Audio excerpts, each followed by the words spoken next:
So thanks very much. I'd like to thank the organisers very much for having me here and for providing such wonderful weather and all that sort of thing. At least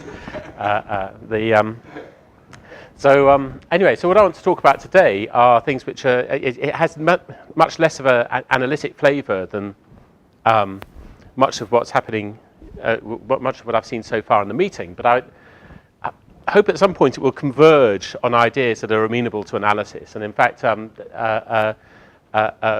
people in this community have tolerated my talks over the years when they really had nothing to do with analytic approaches, because the formulae I was talking about were very complex. There's no way you were ever going to put a norm on them and control them in any way at all. Whereas now we're coming up with formulae which have a sort of an underlying real structure. So it is quite different. But what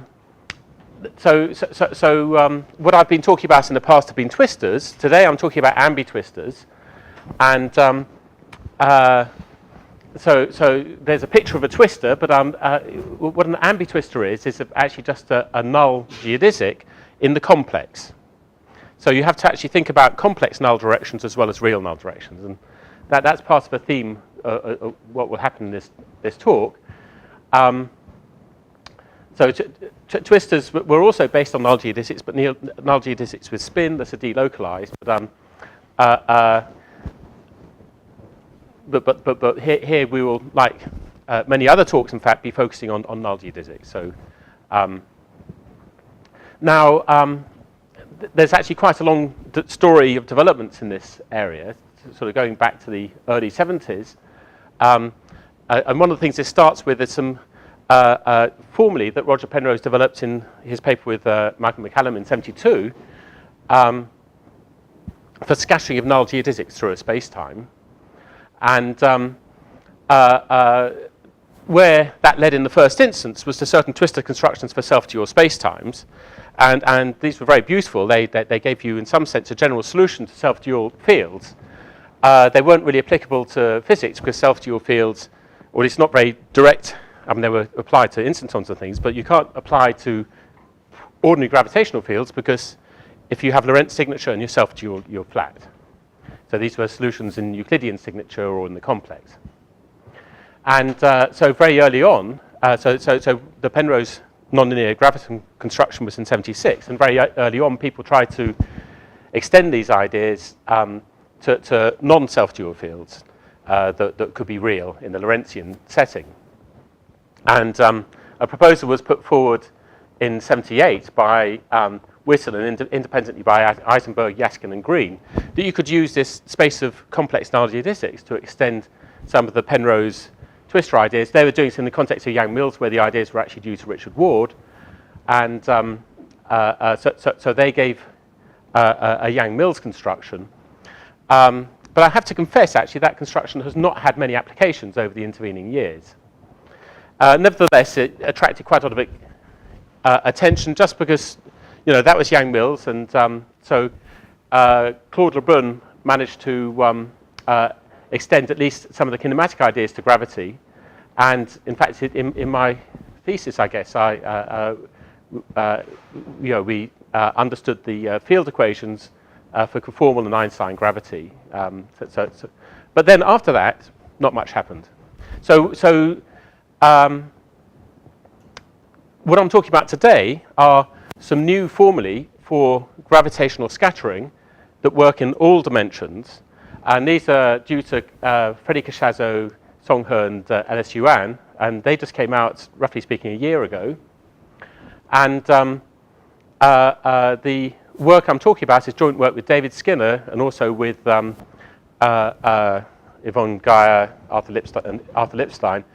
And so these formulae were, in fact, arrived at by muddling around with the formulae that came out of a twistor string theory that Ed Witten introduced just over 10 years ago.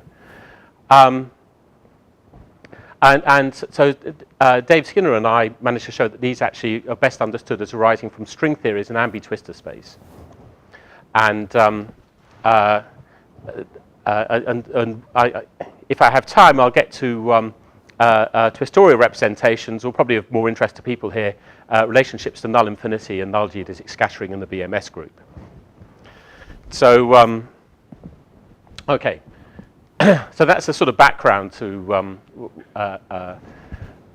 what we're talking about. Now, people here don't necessarily deal with these perturbative formulae very much, so I just wanted to kind of give just a hand-waving discussion of the sort of thing we're trying to do.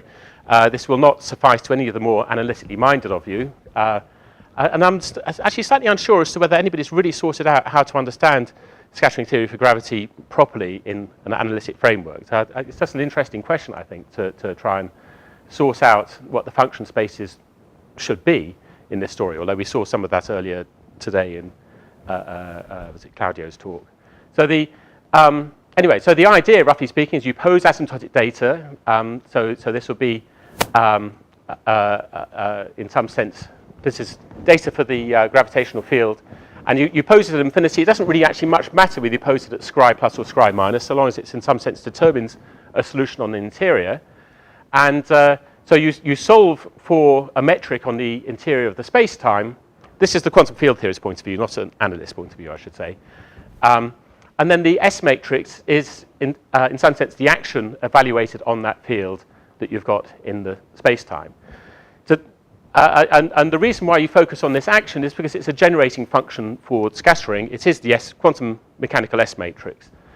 To think about it from a kind of more traditional scattering theory point of view, you might parameterize scri in terms of Bondi coordinates.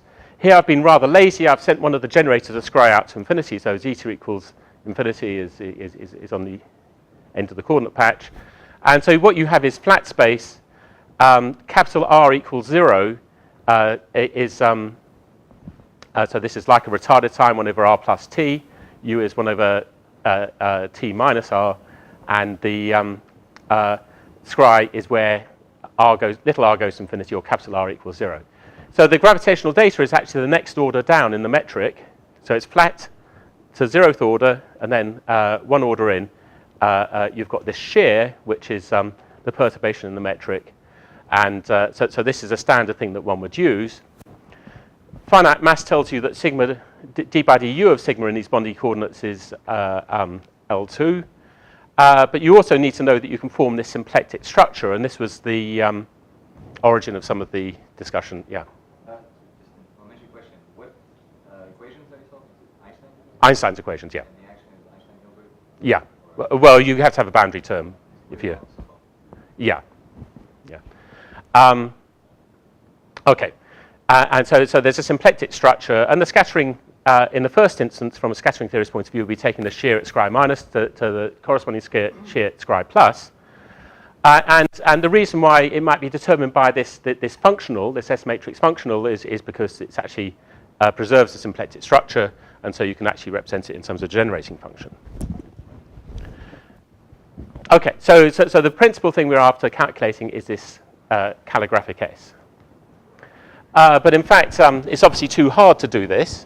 So we do it all perturbatively, and so you tend to pose your data as being a sum of linearized fields with this kind of epsilon in front, and you solve for G on M with this asymptotic data, and then the S matrix then is what you get by expanding out sort of just once in each of these epsilons. So it's a coefficient of the product of all the epsilons in the action evaluated on the metric. And what we will do is we will actually take for our linearized solutions here, they're going to be Fourier modes. And for a Fourier mode, well, this is going to be a variation in the metric. You've got ETI k dot x, and you've got polarization vectors. And I'll write it as a product of 2 just for simplicity.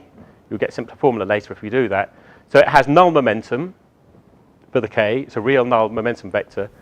And the polarization data has to be transverse, and you have some gauge freedom in the polarization vector as well. Epsilon goes to epsilon plus alpha k. So for n particle scattering then, we're looking for a functional of this data of a k1 at xi1 up to kn xi(n). And so this is going to be the main thing that we're after calculating. That's the main challenge. So what does the standard procedure do? Well, the standard procedure would be to write down some Feynman diagrams, and you have, I'm embarrassed to say that these slides were really set up for Yang-Mills, so you tend to have a curly propagator for Yang-Mills, which is just essentially eta over p squared. In gravity, there'd be more stuff there. And the, obviously my PDF file is slightly corrupted, so it doesn't really matter what I wrote there. Anyway, you have Feynman rules, and for classical scattering, you sum over all tree diagrams, and for quantum scattering, you throw in loops too. And but this is actually kind of a horrific thing to do in practice. So you might have thought, well, surely we can go up a few orders. 3 points is in the action. You know, you just read it off from the action. It's very easy. 4 points, well, you've got a 4-point term in the action. Maybe you've got to join up a couple of 3-point amplitudes. So what happens when you get to 5 points? Well, at 5 points, you get sort of some horrible kind of mess. This is one of 20 pages for Yang-Mills, which is simpler than gravity. And, but these things all simplify down. So the point is that the Feynman diagrams are not a very good way of thinking about it. So to give you an idea of the way they simplify down, I'm going to actually give you quite a complicated structure. But the point is, it's everything. And the structure is what's encoded in these recent results of Cashazzo, Hay, and Yuan. What I have to do first is, well, we were starting, you see, with the momenta, these Ks. And so let's just start with the momenta. We'll throw in the polarization vectors shortly. So these are just n null momenta, and they're all null, and they add up to 0. What I can do is I can write down a map from the Riemann sphere into the set of null vectors. So we've got this P goes to CD, and the I'll just form this function on the Riemann sphere with n poles, one for each of the momenta. So that's Ki over sigma I. Now, what I want to do is I want to actually solve for these sigma I. I want to find a set of n equations on these n points on the sphere.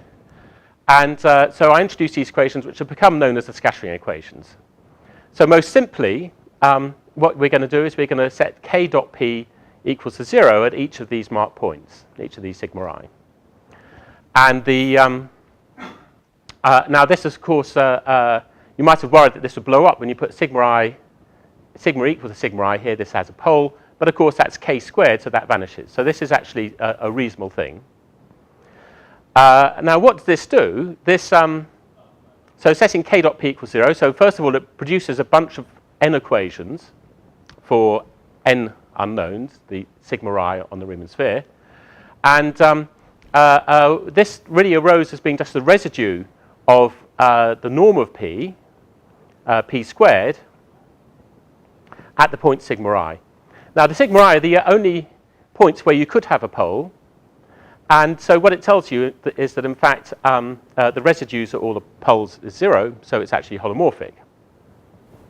Now what I didn't tell you is that for Möbius invariance, when the sigma goes to infinity, we want to think of this as actually a one form on the Riemann sphere. And there are no one forms on the Riemann sphere that are holomorphic everywhere, that have no poles. So so this p dot p is a one form squared on the Riemann sphere, and there are no one form squared on the Riemann sphere that have no poles. So this is actually going to be a null vector for all sigma. But the main thing to take away from this is that we can associate n complex numbers to n null momenta. And this is something you can do in any dimension here. I didn't say that we were working in 4 dimensions or anything. In practice, it turns out that the whole thing is Möbius invariant, and only n minus 3 of these equations are independent. And the two sort of cancel each other out. You've got symmetries and so on and so on. And you have a whole lot of solutions. You have n minus 3 factorial solutions. So these actually first arose in string theory for high energy scattering. But then Witten noticed that these equations underpin also the twistor string formulae for amplitudes. In that case, it was for Yang-Mills amplitudes. Okay, so what we've done is we've started with the n momenta that are going to go into this amplitude. We also need to choose the polarization vectors, which are suddenly turned from xi's into epsilons.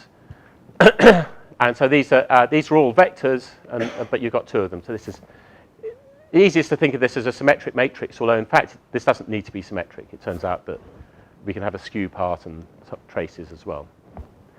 Anyway, so we're going to scatter n massless particles. We're really focusing on spin 2, but we can actually do spin 1 and spin 0 as well.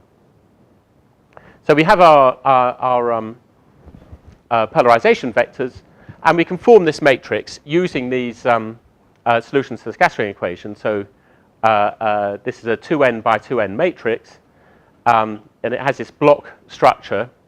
So A is ki dot kj over sigma I minus sigma j, B are the epsilons, and then the C are the kind of mixed terms. These are naturally skew symmetric, and they go on the diagonal, and then C goes on the off diagonal, but with opposite signs. And we can actually fill in the diagonal terms of C with these terms here, which are formed from the polarization vectors and the momentum P sigma I that we had before. So, okay, so this is a key ingredient, this 2n by 2n matrix. And what you do then is you just then write down the solution, essentially, because if you're happy about solving these scattering equations, well, what I'm doing here is I'm writing the formula in a way that would be useful later. So these, instead of writing down the scattering equations, what I've done is I've written the formula as an integral over n copies of CP1, but we're then integrating about delta functions, which tell you to impose a scattering equation at each of the n points. So maybe what's missing in this formula is some Jacobian that tells you how to actually do the integrations, but this is a sum over solutions to the scattering equation. So we had these n minus 3 factorial solutions. This is an integration that can, in principle, be done and gives rise to the solution as in terms of n minus 3 factorial terms with no integrations left over. Okay, so this is meant to be the full content, in some sense, of all the scattering for the Einstein field equations to arbitrary order in n. So it's perturbative. It doesn't necessarily have the stuff that might vanish exponentially or something, but it contains the full nonlinearities of Einstein's equations, and it's all there. And in fact, it turns out that if you choose the polarization vectors appropriately, you get more. You get the reduction of type 2 supergravities from 10 dimensions. So, yeah. Another question, but these diagrams that you said you calculate, which propagator is the diagram? Well, this doesn't matter because this is the answer. So the answer is independent of the gauge choice. No, I'm not talking about gauge choice. I mean, if you specify data in the past, then the right propagator is the At tree level, it doesn't make any difference. So at tree level, the choice of propagator washes out. So the choice of propagator becomes crucial when you're doing loop calculations. Well, I'm not sure. I mean, if you choose the... I mean, the correct answer to your statement, is that it's always the Feynman propagator. Okay. And you're choosing, I didn't want to get into those details, but you do have to choose things to be positive, those G-ins to be positive frequency, well, I always forget which way around it is. Positive frequency at scry minus and negative frequency at scry plus. Or is it the other way? I can't remember. But it's known that if This, you do it this way, then it's equivalent to using certainly the level of Feynman diagrams. The Feynman diagrams restrict down to... the integrals all disappear. So whether you've got an I epsilon in there one way or another washes out in the actual Feynman diagram approach.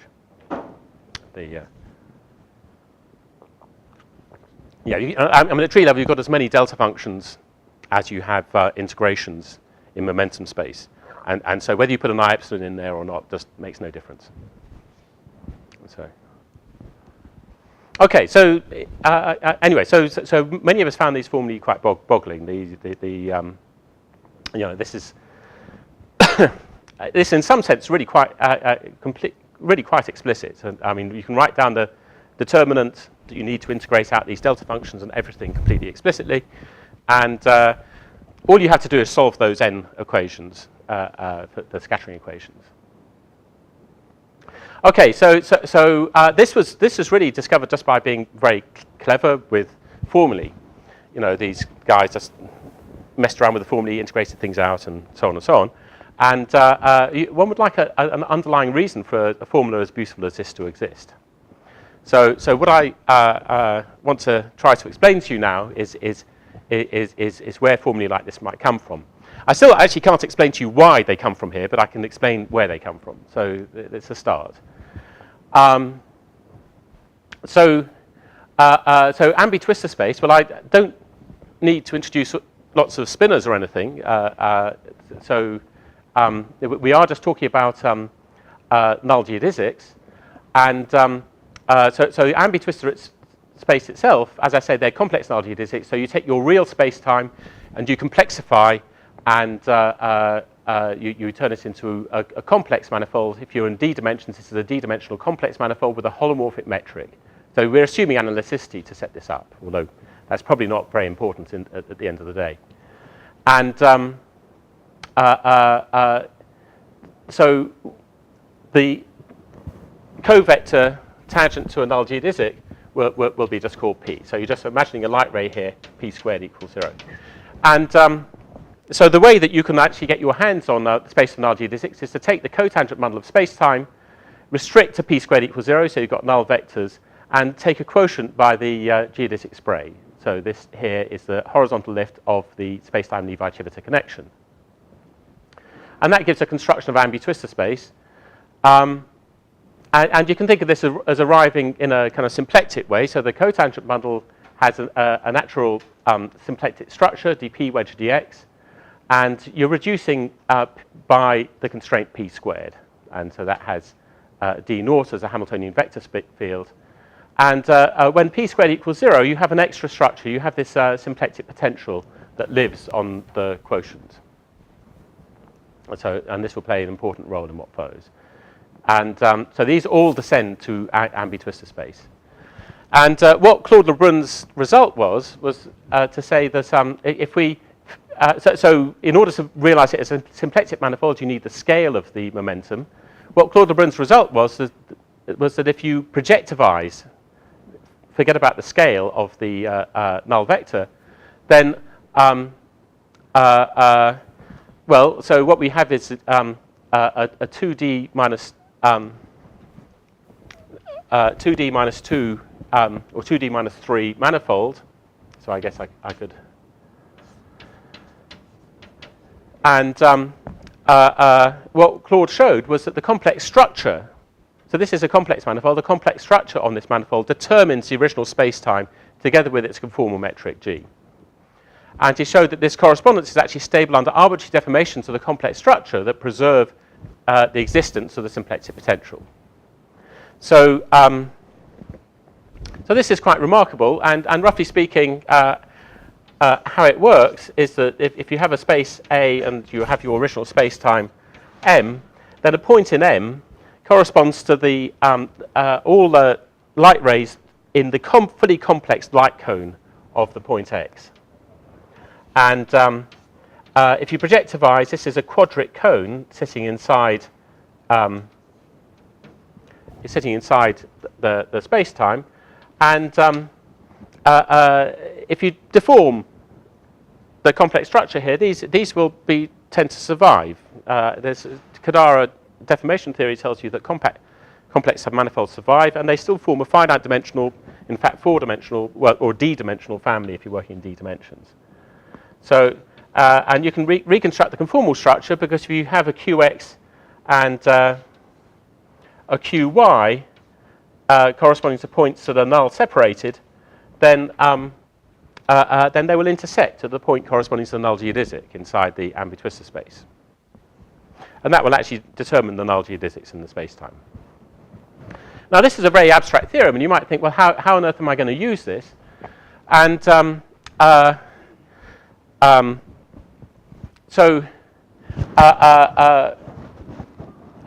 in fact, this sort of goes back to my thesis now. So one of the first things we did was to try to understand how to linearize the correspondence. And what you discover is that because you've got this contact structure theta, holomorphic contact structure theta on the space of null geodesics, that actually determines the complex structure because you can wedge it up to make a maximal degree holomorphic volume form, and that will determine the whole of the complex structure. And that means that deformations of the complex structure that preserve the existence of theta can be just measured by the variations of this symplectic potential delta theta. So this is a one form, and in fact, up to gauge freedom, it's actually an anti-holomorphic one form on Ambitwistor space. And it has to have homogeneity degree 1 in P, which is what that L means. So, in fact, what I was motivated when I was doing this was some old formulae of trying to find an interpretation with some old formulae of Roger Penrose's for scattering of null geodesics. So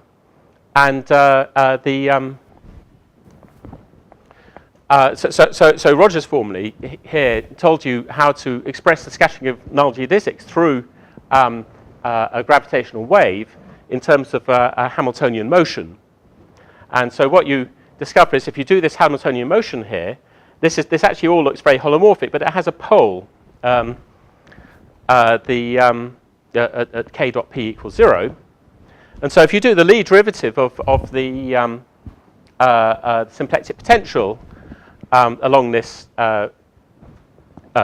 vector, well, because it's a Hamiltonian flow, the holomorphic part actually all vanishes in this, and you just get left with d bar of j, and d bar of 1 over z, d bar of 1 over a complex variable is well, if you have a 1 over 2 pi I as well, I suppose, that's actually equal to a delta function. It's what I call delta bar of z before, and this is just a delta function of the real part of z times the delta function of the imaginary part of z times just dz bar. So, and so the striking thing is that if you do this linearized correspondence for a plane wave, you get this equation, you get this delta function that enforces the equation k dot p equals 0, which is somehow going to be the origin of the scattering equation. We don't yet have an auxiliary complex parameter sigma, but that will come when we start thinking in string theory terms.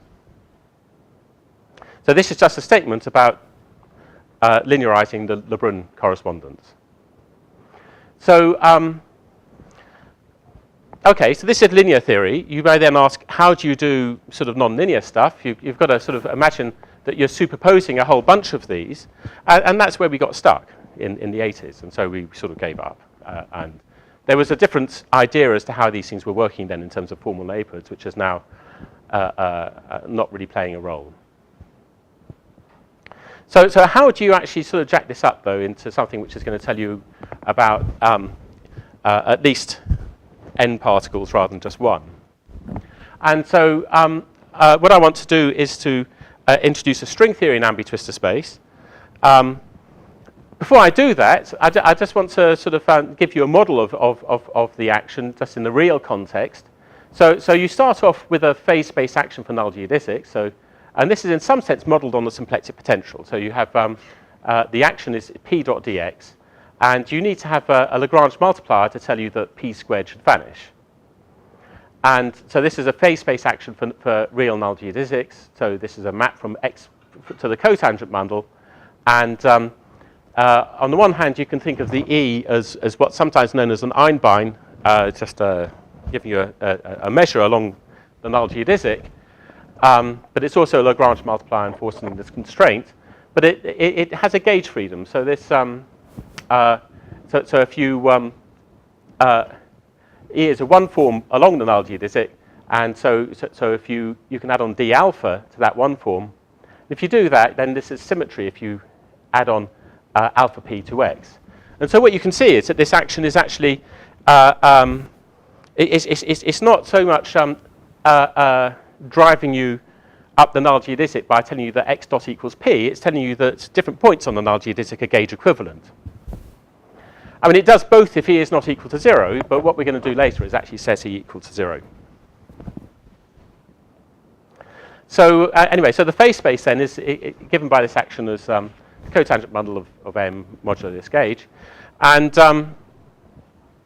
we're concerned, though, with the complex structure. So that was Claude Lebrun's theorem, was that there's a complex structure on complex ambitwistor space that was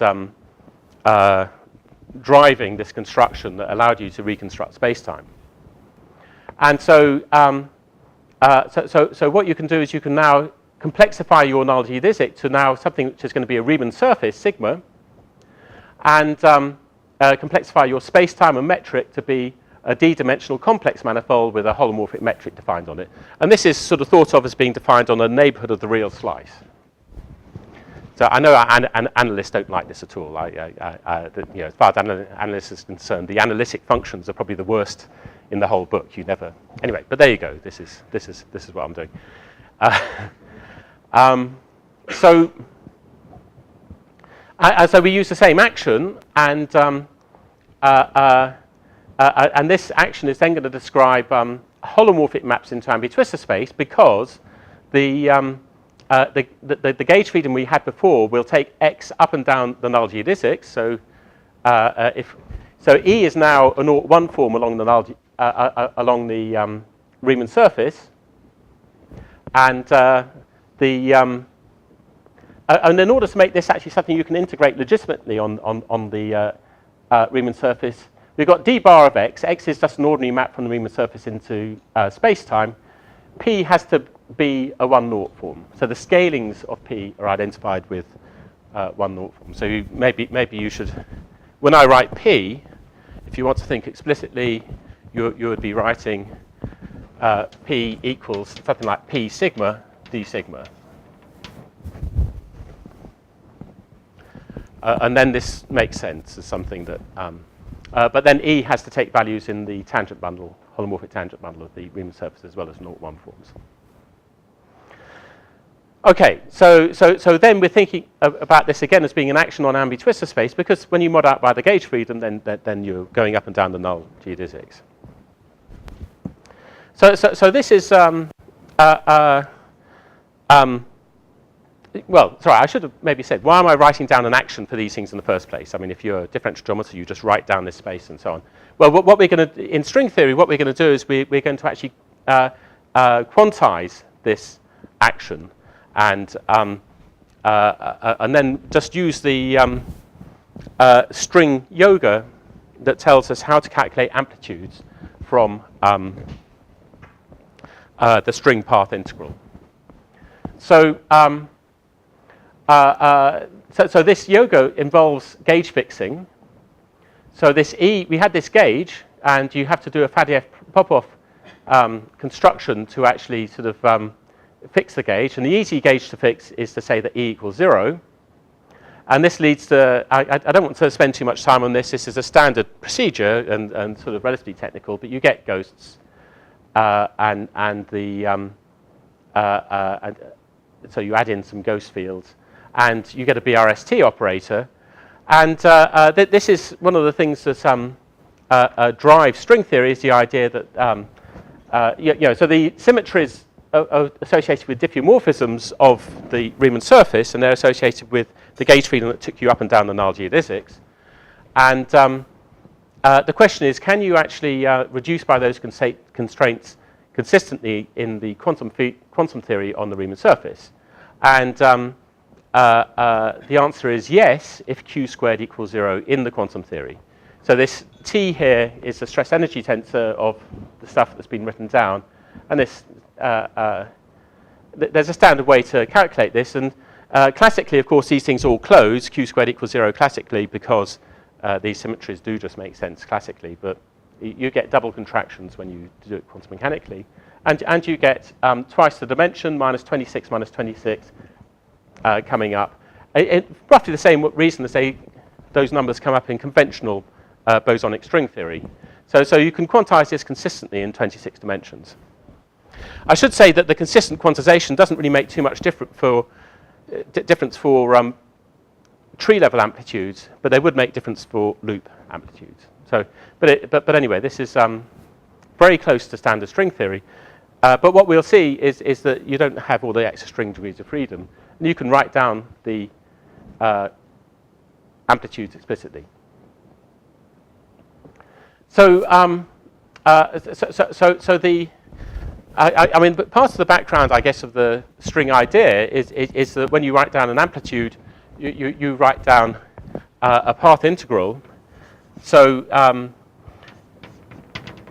so the formula is meant to be that, in some sense, you've got this path integral over here. It's sort of xp and maybe all the ghosts and whatnot, and then we have e to the I, and you've got the string action.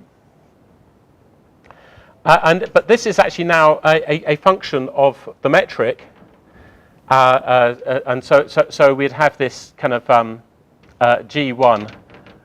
Well, have a metric G where G is equal to flat space plus some epsilon I times Gi. And so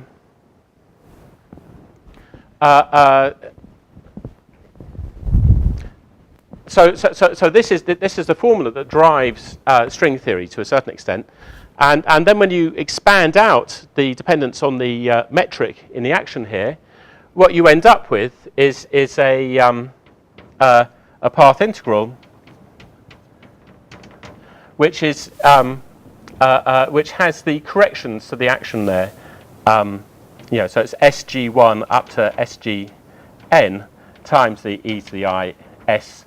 Now with just the action at the Minkowski metric. And this is really just a correlation function of certain operators, which I call new here, which are known as vertex operators. So, so this is SG1, SGN.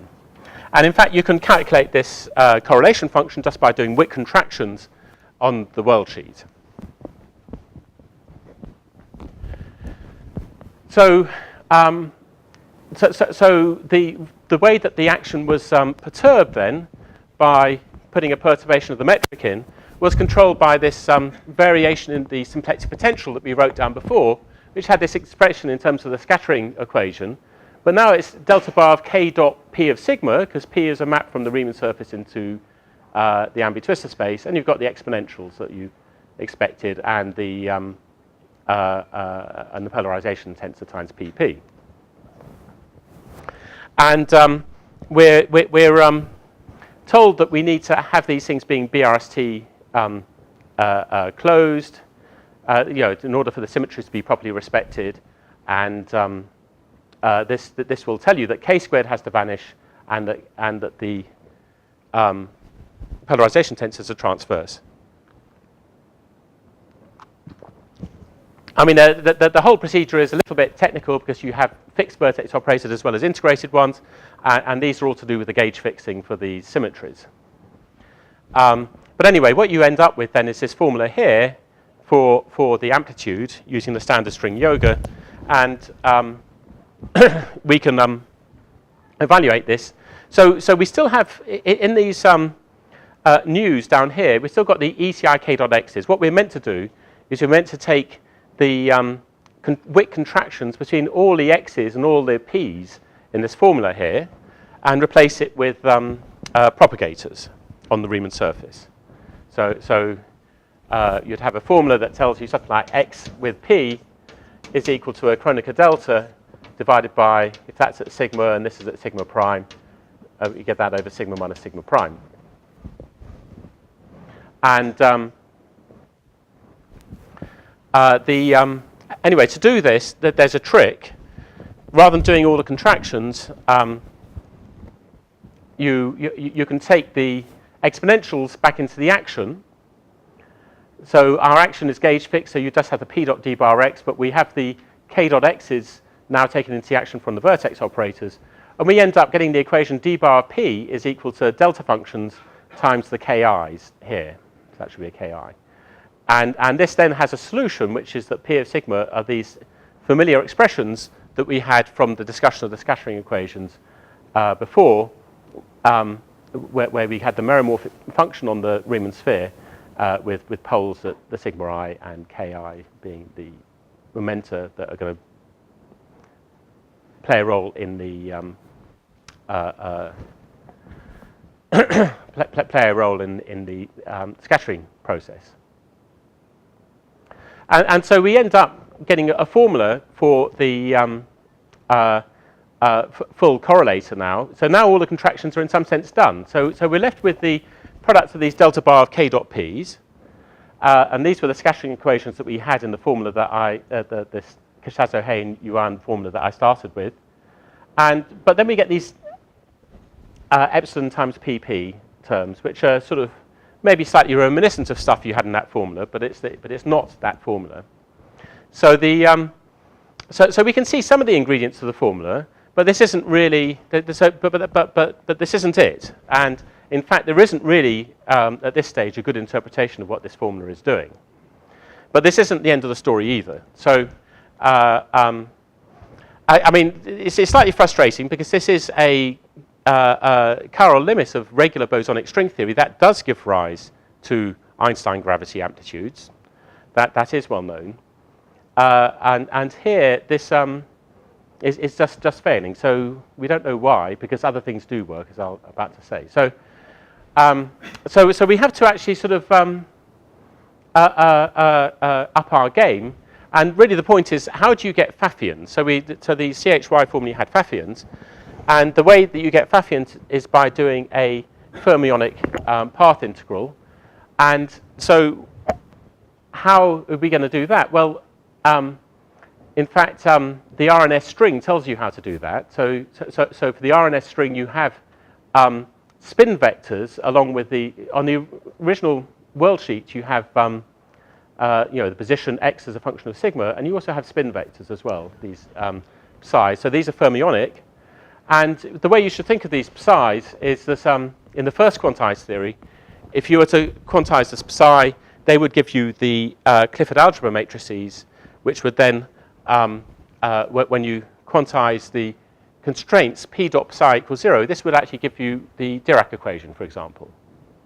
So you think of p as the momenta and psi as a Clifford matrix, then this is the precursor of the Dirac equation, this kind of spin vector. In fact, for the RNS string, you have two of these spin vectors. So for spin 1, you have 1. For spin 2, you have 2.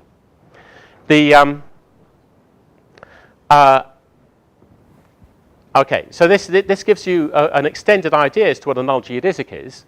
So this here is an action for a null geodesic in much the same way as I had it before, where we've now extended it by these fermionic variables. And we also have these constraints on the fermionic variables p dot psi equals 0, alongside the p squared equals 0. And these generate a word line supersymmetry. So okay.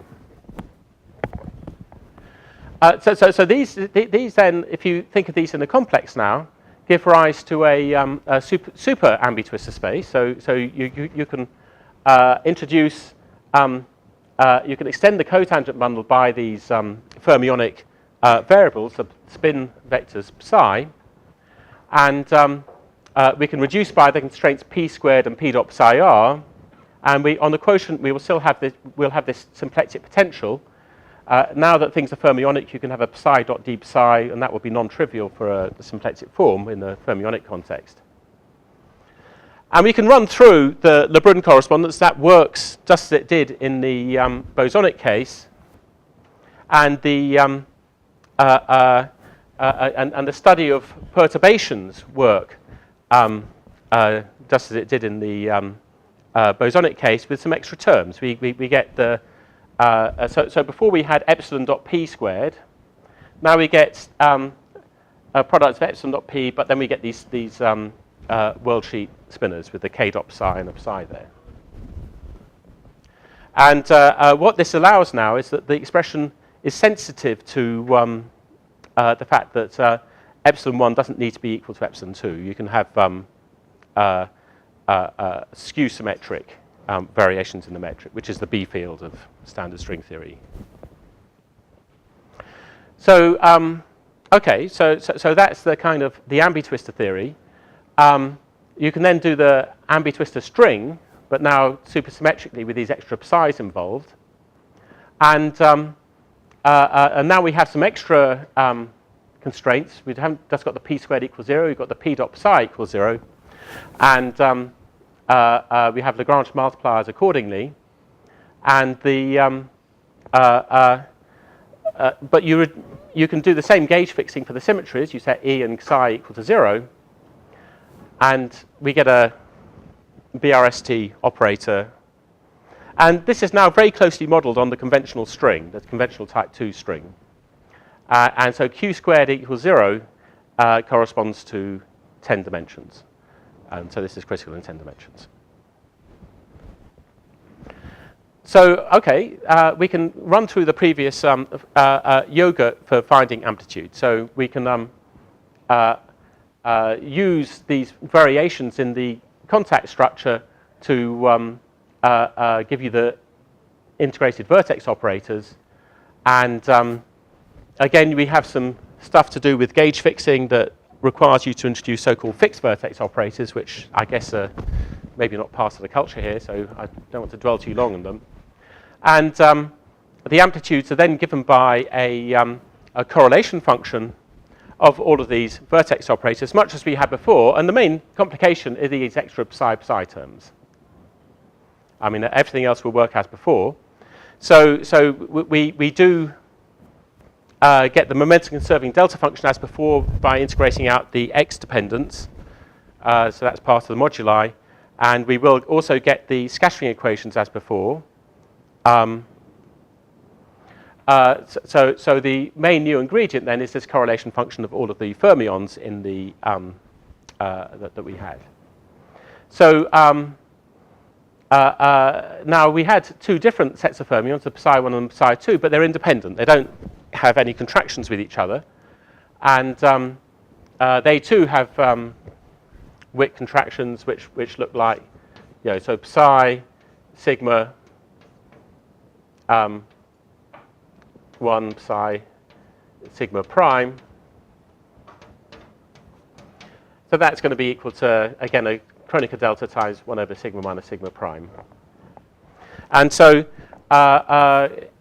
you get three different types of contractions. So you can have psi's appeared contracted with k, so you can get two k terms together, two epsilon terms together. And this is what the contraction will be when you evaluate the correlation function. And, or you can get a k with an epsilon. And we've got this extra term in the vertex operator. We've got this extra epsilon dot p, but that actually sits very naturally on the diagonal of this matrix C, this epsilon dot p term. And anyway, so we don't want to go through the details in too many gory, gruesome details, but you end up with Pfaffians for integrating out and taking the correlation functions. So, okay, so that means that we have obtained the Christodoulou and Yvonne formulae. Okay, so that's very nice. We have a theoretical underpinning for their formula. What might this be good for? Well, one of the first things was to maybe see whether you can do other formulae. So the point is that there are lots of different ways of expressing the space of null geodesics. Following the standard textbooks of string theory, you could start with a heterotic model. And so if we just had one set of the spin vectors, but you throw in sort of a current algebra on the world sheet, so this is just an extra coupling to a bundle on the world sheet, you can get sort of the Yang-Mills formulae that Christodoulou and Yvonne came up with. And we can also get scalar fields out of this, so that's sort of maybe well understood. But you can start with different string models as well and see if you can quantize those. So you can start with the Green-Schwarz version, and you can start with so-called Berkowitz pure spinor version. You can try and get things that have more reasonable we'll just have more formulae for more different theories. So that's one thing you can do. And in fact, if I have time at the end, I might tell you about something which actually gives rise to genuinely new formulae. Well, so what I mean, so what is the geometric picture we have here? I mean, so we had a perturbative framework, but what was underpinning it was the idea that if we were to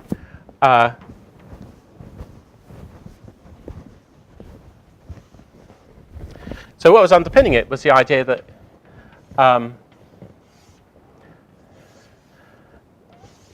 if we have a situation where you're going from scri minus to scri plus, then what we were doing was we were identifying the space of null geodesics with null infinity. So that is to say that in a globally hyperbolic spacetime, all the real null geodesics will hit both scri plus and scri minus. And so the real space of real null geodesics can be identified with either the cotangent bundle of scri plus or cotangent bundle of scri minus. And so that means that we can think of the space of complex null geodesics as being obtained by complexifying the one at scri minus, the real null geodesics at scri minus, complexifying the real null geodesics at scri plus, and then taking this gluing map along the space of null geodesics obtained just geometrically from the null geodesics. So that's what we've actually done. We've said that this vertex operator delta theta was d bar of the infinitesimal diffeomorphism that took you from scri minus to scri plus. So, of course, in flat space, we're using the fact that scri minus and scri plus are naturally identified. So this is a structure that intertwines very nicely with BMS transformations. So so they're symmetries of scri plus and scri minus. And one of the things that's very cute in this is that the diffeomorphisms that we get, so the diffeomorphism that we had was, so we had delta theta was d bar of j, and j was equal to something like eti k dot x over k dot p times psi dot p squared. And well, if it, you can start to get some understanding of what happens in the infrared. So infrared divergences are sort of a standard feature of massless field theories, and they have been associated with sort of infrared sectors, as Claudia was telling us this morning. And the so you can take k goes to 0 in this formula, and then try to understand what happens. And then this diffeomorphism, so what happens is that in fact this diffeomorphism here depends essentially only on p. It loses its x dependence. And you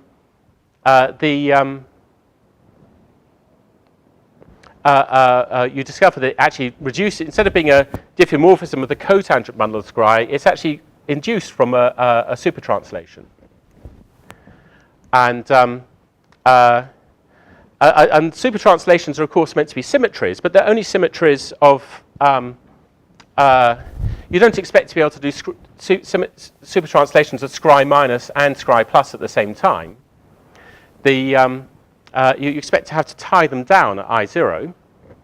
And recently, Andy Strominger has given a very nice interpretation of the of Weinberg's soft graviton theorem as a Ward identity for the super translations in the BMS group. So as Kn tends towards 0, then what you have is that the amplitude degenerates into the n-1 particle one, but with a singular term. You know, Kn's tending towards 0 here, and you get this pole here.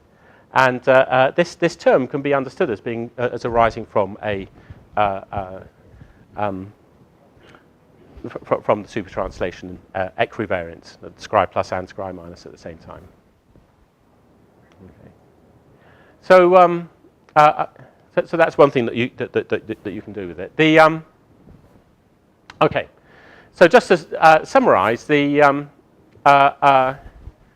actually, well, before I summarize, I just want to flash up something in a couple of minutes, just to say that there aren't actually too many people here who know and love twistors. I think there's probably only 2 people who actually know them. But what I did want to do, I don't want to spend any time on this, but I was just saying in this previous slide here that you could actually obtain new formulae by finding new representations of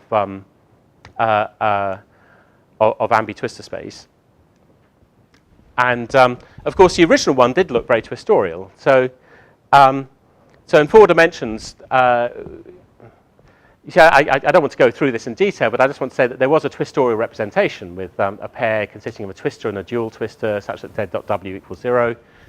And so in this parametrization ambitwistor space, you can set, you have a symplectic potential as before, and you can set up the whole yoga, the whole string theory, you know, with a new symplectic potential.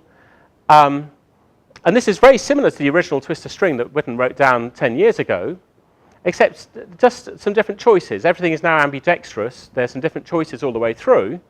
And these actually lead to new formulae for scattering amplitudes, which are much simpler than what we had before. You have spinorial analogues of that P of sigma. You've got lambda of sigma and lambda tilde of sigma. And these tie in to the structure, the helicity structure you have in 4 dimensions. And so we get very simple formulae for Yang-Mills amplitudes that are new, and very simple formulae for gravity amplitudes with, now it's a determinant rather than Pfaffians of some matrix which looks like that.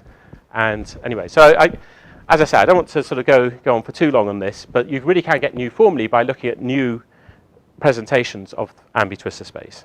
And these are much more efficient than anything that came out of Witten's twistor string. Okay, so just to summarize at the end then.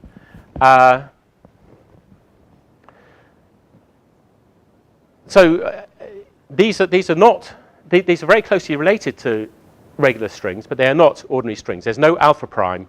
There are no infinite tower of higher modes in these string theories, and they live in a different space. They live in the space of complex null geodesics, not in space-time. But they give in giving the theory that underlies the Kashazzo-Hey-Yuan formulae, they give you all the amplitudes of type 2 supergravity in 10 dimensions, and they can be extended to all the fermionic stuff with the same sort of effort that you have to put in conventional string theory, the so-called Ramond sector, coupling to the Ramond sector. There's a set of ideas that I don't really have enough time to talk about, talking about color kinematics, Yang-Mills gravity symmetries, which they exhibit perfectly. They came from string theory, and this gives rise to a model for that within the context of something which contains only field theory and no extra string modes. And the fact that they are critical in 10 dimensions means that there's a good chance that this formalism will give rise to a correct description of loop amplitudes at higher genus. So we just worked on Riemann spheres, but if you work on something of genus 1, you expect to get a 1 loop amplitude. And you can see how, in fact, the loop and momenta come in as moduli on this string. And so it's conceivably that this will actually, give you regular field theory complete with the loop divergences of conventional field theory. So that is to say, we are not benefiting from the finiteness of conventional string theory here. Anyway, but what I find boggling is already the case that so what made me sort of give up with ambitwistors early on was the thought that you could even study this sort of scattering of null geodesics from scri minus to scri plus in a way that is naturally structured and it leads to formulae that you can work with. Here, what you see is that the superposition going to the more and more nonlinear regime is somehow looked after by the quantization process of the string. And it's a complete mystery as to why that's coming about and as to why it is that the action for Einstein's general relativity is somehow, which is what this S matrix is all about, is somehow represented by the string path integral in this context. So these are all very mysterious to me.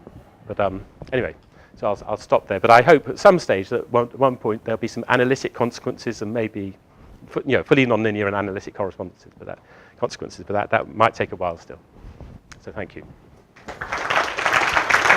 Thank you.